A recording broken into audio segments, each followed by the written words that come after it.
வீரன் செறிந்த போராட்டம் இங்க நடந்துட்டு இருக்கு.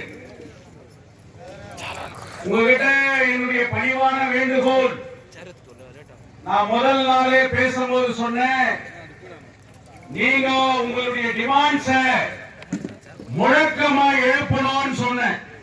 22 நாளா நான் பார்த்துட்டு இருக்கிறேன். உங்களுடைய டிமாண்ட்ஸ் ஒவ்வொரு டிமாண்ட்ஸையும் சொல்லி நிர்வாகத்துக்கு உங்களுடைய கோஷத்தை நீங்க ஸ்லோகன் ஷவுட்டிங் பண்ணணும். வர்றவங்க பேசுறது, அவங்க பேசுறதை கேட்கறது மட்டும் உங்களுடைய கடமை இல்லை. போராட்டத்தினுடைய வடிவங்கள் பல்வேறு விதங்களில் இருக்கிறது. உங்களுடைய குரல் நிர்வாகத்தினுடைய காதுகளிலே பிச்சிரு போற மாதிரி வரணும். அந்த மாதிரி ஸ்லோகன் ஷவுட்டுங்கள உங்களுடைய சார்ட்டர் ஆஃப் டிமாண்ட்ஸ் நீங்க ஒரு அரை மணி நேரம் கேப் எடுத்துக்கிட்டு இன்னும் கொஞ்சம் பேச விட்டுட்டு இன்னும் ஒரு அரை மணி நேரம் கேட்கணும். அப்பதான் ரோட்ல போறவங்களுக்கும் உங்களை ரெக்கார்டு பண்ணி கொடுக்கிற விஜிலன்ஸுக்கும் இன்டெலிஜென்ஸுக்கும் உன்னுடைய சார்ட்டர் ஆஃப் டிமாண்ட்ஸ் என்ன அப்படின்றது தெரியும். அதனால இந்த போராட்டம் இன்னைக்கு உங்களுடைய முழக்கங்கள் நீங்க எழுப்பணும். இங்க நாங்க வந்தது நிறைய விஷயத்தை நான் பேசிட்டு இருக்கிறேன். திருப்பி நான் பேசுறதுக்கு நான் ஆசைப்படல.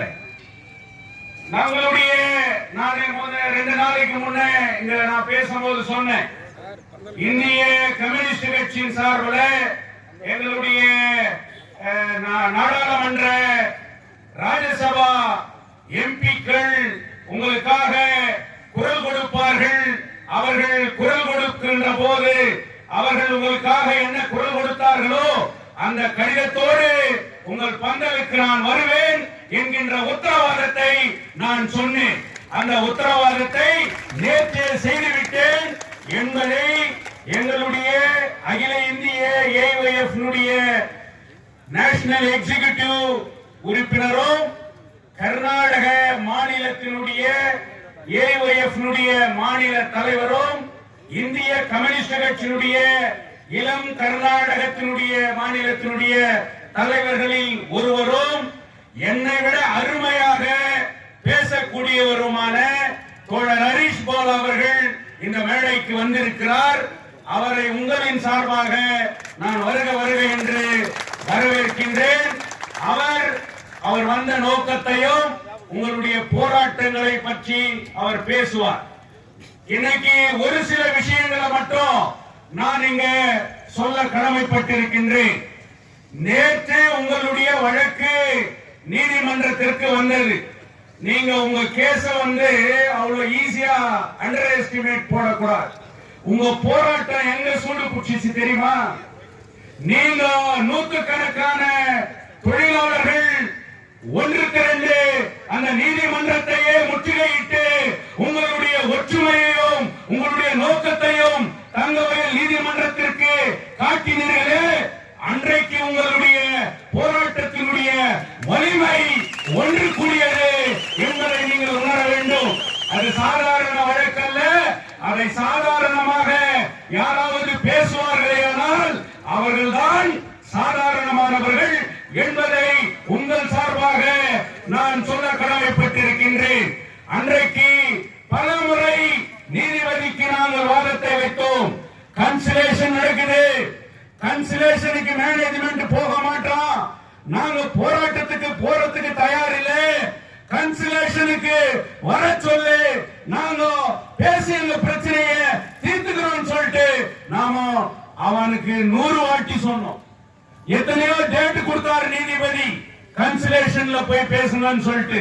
கன்சிலேஷன கேவலமா நினைச்ச மேனேஜ்மெண்ட் நேத்து பிச்சை கேட்கிற மாதிரி ஹை கோர்ட் லாயரு பங்கார்பேட் கோர்ட்ல conciliation is bending please provide an opportunity, we will settle the issue. அதனால இந்த தீர்ப்பை தள்ளி வை அப்படின்னு சொல்லிட்டு நீதிமன்றத்தில் பிச்சை கேட்டாங்க. அந்த வழக்குதான் உங்களுடைய வலிமை என்பதை நான் சொல்ல கடமைப்பட்டிருக்கின்றேன். இன்னைக்கு 28ஆம் தேதி நீங்க பேசு காலையில 3 மணிக்கு நீ வாதத்தை பண்ணுன்னு சொல்லிட்டு நீதிபதி உனக்கு டேட் கொடுத்திருக்கிறார். இது வெற்றி இல்லையா? 12 மணிக்கு அவன் ஸ்டாண்ட் மாறினா 3 மணிக்கு நம்ம ஸ்டாண்ட் மாறுது. டாக்டிஸ் இதெல்லாம் ட்ரேட் யூனியன்ல பல்வேறு விதமான யுக்திகளை கையாளணும். இதே அரசியல் மேடை இல்லை. அரசியல் கட்சி மேடை எதனா பேசலாம், எதனா சொல்லிட்டு போயிடலாம். ஆனால் தொழிலாளிக்கு பதில் சொல்ல முடியாது. அவனுடைய வாழ்க்கைக்கு நீ பதில் சொல்லணும். டெய்லி அவன் முகத்துல நீ முழிக்கணும். தலைவர் பதவியோட ஈஸி கிடையாது. சிவகுமார் ஒவ்வொரு தொழிலாளிக்கும் பதில் சொல்லணும். சொல்லணும்னா சந்தா கொடுத்த தொழிலாளி சட்டையை பிடிப்பான், பதில் சொல்லி கேட்பான். இதுதான் தொழிற்சங்கம், அதுதான் தொழிற்சங்கம், அதுதான் செங்கோடி தொழிற்சங்கம் என்பதை உணர வேண்டும். இன்னைக்கு மிகப்பெரிய முக்கியமான நாள்.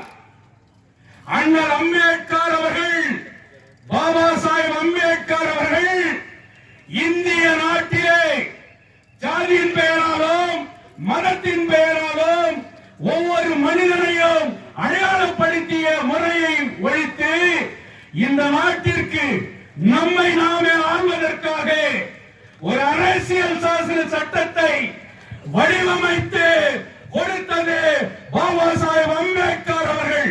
அவர்கள் உலகத்திலே இல்லாத ஒரு அரசியல் சாசன சட்டத்தை இன்னைக்கு வரைக்கும் இதுக்கு ஒரு ஆல்டர்னேட் கான்ஸ்டிடியூஷன் இந்த உலகத்தில் உருவாகுது. அந்த கான்ஸ்டிடியூஷனை நாடாளுமன்றத்தில் சுதந்திரத்திற்கு பிறகு நமக்கு நாம் ரிபப்ளிகன் இந்தியா அப்படின்ற அந்த கான்ஸ்டிடியூஷனை சமர்ப்பிக்க அம்பேத்கருடைய இன்றைக்கு அரசியல் சாசன திட்டத்தினுடைய நாள் என்பதை இந்த நாளில் 22வது நாளுடைய உங்களுடைய போராட்டம் இன்றைய நடந்து கொண்டிருக்கிறது. இன்னைக்கு பேசுறவங்க எல்லாம் சொல்லலாம் வலிமை மிக்க போராட்டம். இது இன்னைக்கு திருப்பி சொல்றேன். தொழிலாளர்களுடைய சார்ந்த போராட்டம் அல்ல, தங்கவயலுடைய எதிர்கால சமுதாயத்திற்கான சந்ததிக்கான ஒரு போராட்டம் தானாகவே உருவாகிவிட்டது. அதை சரியான விதத்திலே எடுத்து செல்ல வேண்டியது இந்த அமைப்பின் கடமை என்பதை நான் திரும்பி சுட்டி காட்டுகின்றேன். இது வெறும் வேதிரிவிஷன் போராட்டம் இல்லை. இது வெறும் உன்னுடைய டிமாண்ட்ஸுடைய போராட்டம் இல்லை. தங்கவயலுடைய அரசியலையே புலிகரைக்க வைத்திருக்கிறது இந்த போராட்டம். அதனாலதான் மந்திரி வந்தாரு, அதனாலதான் எம்பி வராரு, அதனாலதான் எம்எல்ஏ வராரு, அதனாலதான் எம்பி ராஜ்நாத் சிங்க பாக்குறார். இந்த போராட்டத்தினுடைய வடிவங்களை நாம் மாற்றணும். நீங்க பேசும்போது சொன்னார் வேளாங்கண்ணி பாலராஜ் வரவேற்கணும். எல்லா கிறிஸ்துவ அமைப்புகளும் கத்தோலிக்க கிறிஸ்தவர்களும் உங்களுக்காக நாங்கள் வீதிக்கு வருவோம் என்று அறிவித்தார்களே, இது போராட்டத்தின் வலிமை இல்லையா? ஒரு நாள் சர்ச்சை விட்டுட்டு அனைவரும் தங்கவயல் வீதிகளிலே வெளிவந்தால் நாடு நடுங்காதா? இதுதான் போராட்டத்தினுடைய வடிவங்களை நாம் மாற்றப்பட வேண்டும், விதங்களை மாற்றப்பட வேண்டும், பல்வேறு வித போராட்டங்களை திட்டமிட வேண்டும். அந்த திட்டமிடுகின்ற நடவடிக்கை தான் நாடாளுமன்றத்திலே ராஜ்யசபாவிலே இன்றைக்கு எம்பிக்கள் மூலியமாக குரல் எழுப்புவது என்ற முயற்சியை இந்திய கம்யூனிஸ்ட் கட்சி எடுத்திருக்கிறது என்கின்ற ஒரு தந்திரம் தான். எம்டிஏக்கு எம்பியை பார்த்து ஹரிஷ் பாலா பேச வேண்டிய என்ன நோக்கம்? இன்னைக்கு பல்வேறு விதங்களிலே இன்னைக்கு போனோம். டிஎம்கே இன்னைக்கு நாடாளுமன்றத்தில் குரல் எழுப்புறேன்னு சொல்றாங்க. இப்ப விரல விட்டு ஆட்டலாமா? கேஜிஎஃப் பண்ணி ஆட்டி பாத்துறியா? பந்துல பிக்கும் போது இவனு என்னடா இங்க பந்துல போட்டுக்கிறானுங்க, கீச்சு போட்டா நாளைக்கு ஓடிடுவாங்கன்னு நினைச்சா இன்னைக்கு கீச்சு பார், கை வச்சு பார். முடியுமா? முடியாது. கிழித்தால் இது தேசிய பிரச்சனையாகும். கிழித்தால் கர்நாடக சட்டமன்றத்திலே இது ஒழிக்கும். கிழித்தால் தங்க வயலே ஒன்று திரண்டு விருகொண்டு உங்களுக்காக நிற்கும். நீ நீங்கள் கோழைகள் அல்ல. வீரத்தோடு சரியாக திட்டமிட்டு இந்த போராட்ட நடவடிக்கையை நீ முன்னெடுத்தால் 28ஆம் தேதியே உன்னுடைய பிரச்சனை தீர்க்க முடியாது என்று யாரும் சொல்ல முடியாது. இன்னைக்கு நான் பேசுறேன்னு சொன்னா இந்த கன்வீனரா உருவாக்கப்பட்டிருக்கக்கூடிய தோழர் சிவகுமார், தோழர் கஜேந்திரன், இன்னைக்கு KGF சாலிடாரிட்டி கமிட்டி, நான் பெர்மனன்ட் வர்க்கர்ஸ் யூனியனுடைய அந்த ஒன்றுபட்ட அந்த தலைமை தங்களுடைய எதிர்காலத்திற்கு ஒரு வரலாறு எழுதி வைக்க இருக்கிறார்கள் என்பதை யாரும் மறுக்க முடியாது. செங்கொடி பறந்து கொண்டிருக்கலாம், செங்கொடியோடு நீலக்கொடி இணைந்திருக்கிறது என்பதை மறந்து விடாதே. இன்றைய நாட்டின் நிலைமை சிகப்பும் நீலமும் ஒன்றுபட்டு நின்றால் மட்டுமே இந்திய நாட்டை பாதுகாக்க முடியும் என்பது தலைவிதி. வெறும் செங்கொடியால் மட்டும் சாதிக்க முடியாது. நீலக்கொடி தேவை, நீலக்கொடியும் இணைய வேண்டும். இணைந்தால் மட்டுமே அரசியல் மாற்றத்தையோ சமூக மாற்றத்தையோ கொண்டு வர வேண்டும். அதற்காக நாங்கள் சொல்லுகின்றோம், இன்றைக்கு நீலம் சிறப்பும் ஒன்றுபட்டு போராட வேண்டிய ஒரு கட்டத்தில் இருக்கின்றோம். நீலமும் சிறப்புக்கும் அப்பாற்பட்டு மத போதகர்கள் இங்கே இருக்கிறார்கள். பல்வேறு ஜாதி அமைப்பினர்கள் இன்றைக்கு நம்மை ஆதரிக்கிறார்கள். கூலி தொழிலாளர்கள் இன்றைக்கு ஆதரிக்கிறார்கள். வியாபாரிகள் ஆதரிக்கிறார்கள். உயர் வகுப்பினர் இன்றைக்கு ஆதரிக்கிறார்கள். அப்படி ஆதரிக்கிறார்கள் என்று சொன்னால் அவர்களுக்கு இந்த மண்ணை பாதுகாக்க வேண்டும், இந்த ஊர் இருக்க வேண்டும், இந்த மக்கள் இருக்க வேண்டும் என்கின்ற எண்ணம் உருவாகி இருக்கிறது என்பதை உணர்ந்து இன்றைக்கு நான் பணிவோடு கேட்டுக்கொள்கின்றேன். தடம் புரண்டீர்களானால் உங்களை யாராலும் காப்ப முடியாது. இந்த கன்வீனர் 2 பேருக்கும் சொல்றேன், இது காழ்ப்புணர்ச்சியால இல்லை. உங்களில் ஒருவன் நீ பாதிக்கப்பட்டேன்னு சொன்னா யாரு உன்னை தூக்குறாங்க இல்லையோ, இந்த ஜோதி பாசு உன்னை தூக்குவான்.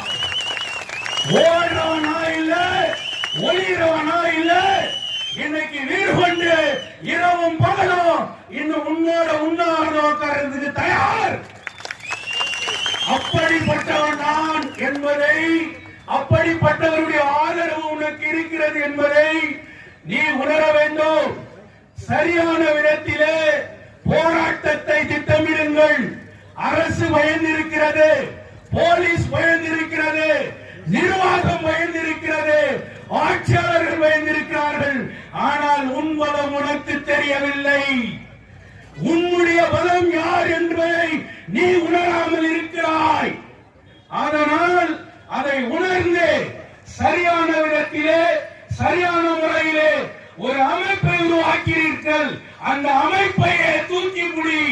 KGF சாலிடாரிட்டி கமிட்டி, நான் பெர்மனன்ட் வர்க்கர்ஸ் யூனியனுடைய போராட்டத்திற்கு ஒன்றுபடுங்கள் என்கின்ற அந்த சாலிடாரிட்டி கமிட்டி என்கின்ற அந்த கோஷத்தை நீ தூக்கி பிடிப்பாயானால் கண்டிப்பாக இந்த போராட்டம் வெற்றி பெறும். அந்த சாலிடாரிட்டி கமிட்டியோடு எந்தவித எதிர்பார்ப்பும் இல்லாமல், எந்தவித அடையாளமும் இல்லாமல் உங்களில் ஒருவனாக உங்களோடு நான் ஒன்றுபட்டு நிற்பதற்கு தயார் என்று கூறி இந்த போராட்டம் வெற்றி பெறும். அந்த சாலிடாரிட்டி கமிட்டியோடு எந்தவித எதிர்பார்ப்பும் இல்லாமல், எந்தவித அடையாளமும் இல்லாமல் உங்களில் ஒருவனாக உங்களோடு நான் ஒன்றுபட்டு நிற்பதற்கு தயார் என்று கூறி வெல்லுவோம். Working class unity.